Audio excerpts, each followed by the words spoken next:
a Bible? Actually, we have some that will be done soon. There should be some extras. Would you like to reserve a copy? Reserve a copy?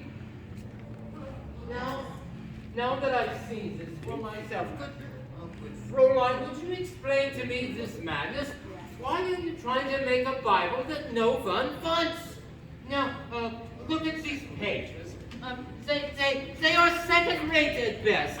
May I explain to you all the ways that your master's work is inferior? I just work here. Number one, look at this cumbersome and gigantic monstrosity. It takes up an incredible amount of space.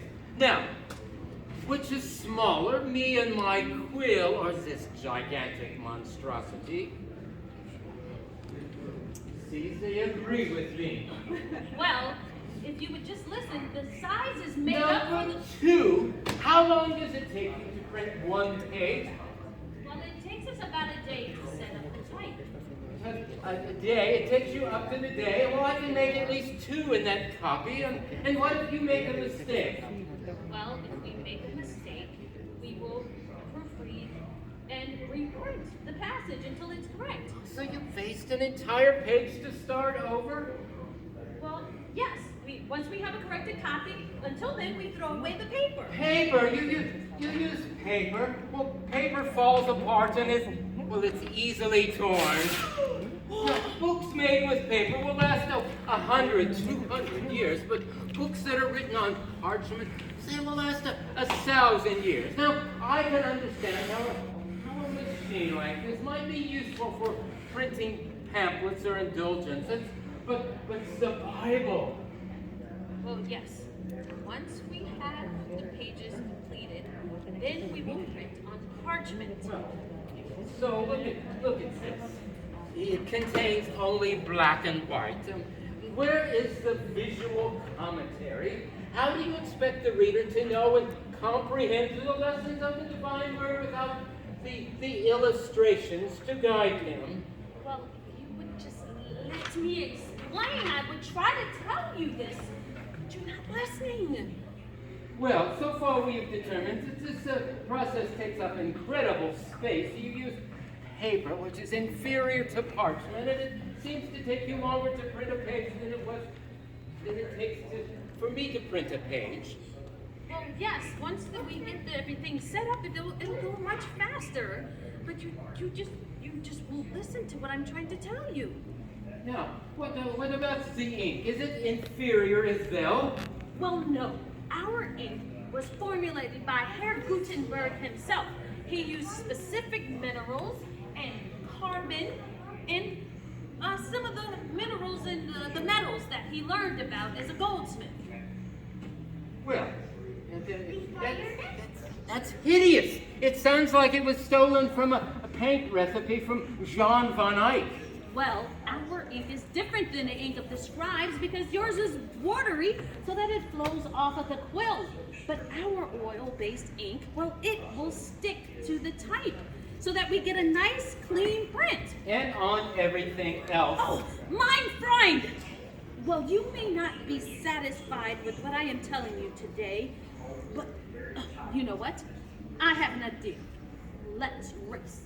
There's a desk over there. You go over there and copy a print, and I will do one here on my press. Great. Fine. A line has been drawn in the stand. Now, if you're with the scribe, you can stand over here. Now, if you're with the printer, the few of you who would be with the printer, you can be over here. Well, that's no fair. You stole the largest crowd. I need to have my Well, here. May I would you like trade to places with you? see us do a print? Well, 3 cheers for the printer. 4 cheers for the scribe. Yes, well, let's count. Eins, Zwei, drei, drei, los. Okay, Matthew, we start with setting the type. You see, more. Herr Gutenberg Lou, developed these yeah. individual pieces of type that make it much easier when you make a mistake. They must be lined up here. Now, first though, we organize them into a case. Now, the case would be something like this, and you would take the big letters and put them in the upper portion of the case, and the little letters in the lower portion. That way you can get to them easily as you're copying the Latin Vulgate Bible. Once you're doing your print, once you get your type ready, it goes into this box called the casket. Casket? It should be put in a box and buried. But from there, it gets much easier. You see, the next thing would be to apply the ink to the type. Now, typically we would use these blotting stamps, but they're a little difficult on the wrists. So, a friend came in and they had this weird contraption. He called it a rolling pin. You guys may know this. That makes our job much easier.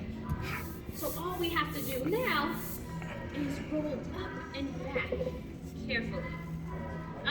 Now the next tool we need is the frisket. That's what holds our paper in place. You see, we want to make sure that our margins are consistent all the way through. So let's see. It will go on top of what's called a bed or coffin or a casket. Like so. Then the whole thing slides under the corkscrew. Now, it's not going to spin with the corkscrew, it's just simply going to go up and down. But before we get there, how many pieces of type do you think it would take for us to create our page here today?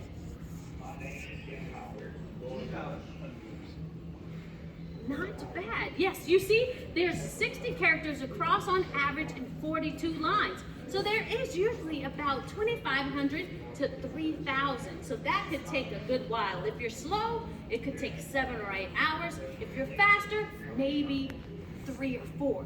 But we've got everything set. Gutenberg did add an improvement to this called the platen. And we like to say that the platen flattens the Latin. As I turn the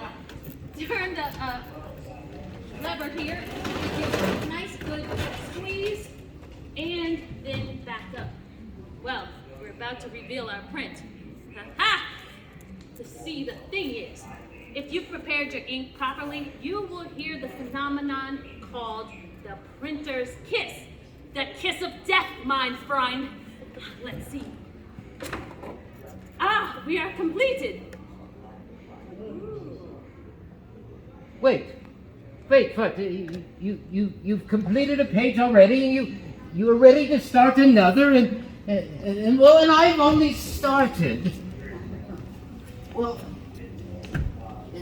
it seems that you can do the work of 20 scribes. So your letters are not as crisp, but you can make them at 20 times that I can make.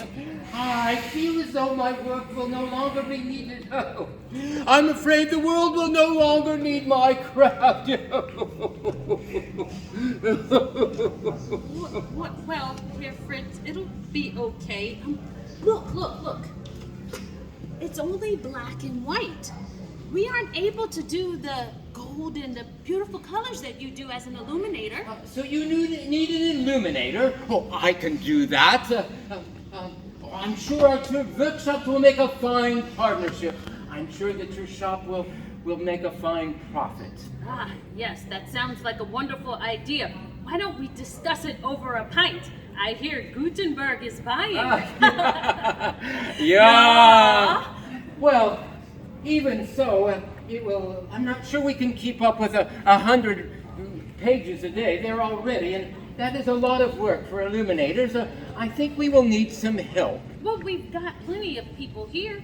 Maybe you could teach them. Would you like to learn how to be an illuminator? Do you like to draw? Do you like to color? Do you like to use Sharpie pens? Gel pens? Well, we have some copies that we can give you, and you can take them home, and you can learn how to be an illuminator yourself. So thank you for joining us today as we shared with you about this new shop.